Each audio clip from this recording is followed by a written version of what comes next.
മുമ്പൊക്കെ ഒരു മാധ്യമ സ്ഥാപനത്തിന്, ഒരു മാധ്യമ പ്രവർത്തകന് ഈ രാഷ്ട്രീയ നേതാക്കളുടെ ഉയർച്ചയിൽ ഒരു വലിയ സ്വാധീനതയുണ്ടായിരുന്നു.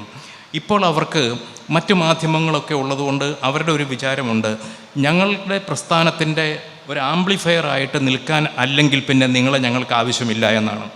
ഞാനോടൊരു പാർട്ടിയുടെ നേതാവാണെന്നുണ്ടെങ്കിൽ എൻ്റെ പാർട്ടിയുടെയും എൻ്റെയും ആംപ്ലിഫയർ ആയിട്ട് നിങ്ങൾ നിൽക്കുകയാണെങ്കിൽ ശരി, അതല്ലെന്നുണ്ടെങ്കിൽ ഞങ്ങൾ നിങ്ങളെ പരീക്ഷിക്കും എന്നാണ് അവർ നൽകുന്ന ഒരു സന്ദേശം. അപ്പോൾ തർക്കിക്കാൻ മാത്രമാണ് അവർക്ക് മാധ്യമങ്ങളെ വേണ്ടത്.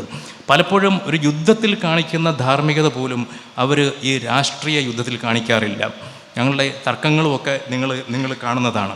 അപ്പോൾ അവരുടെ മുൻവിധിയും അവരുടെ വിശ്വാസവും അവരുടെ രാഷ്ട്രീയവും അവരുടെ തോന്നിയാസവും അതിനൊപ്പം നിൽക്കുന്ന ആളുകളെ, അതിനൊപ്പം നിൽക്കുന്ന മാധ്യമങ്ങളെ മതി എന്നതാണ് അവരുടെ നിലപാട്.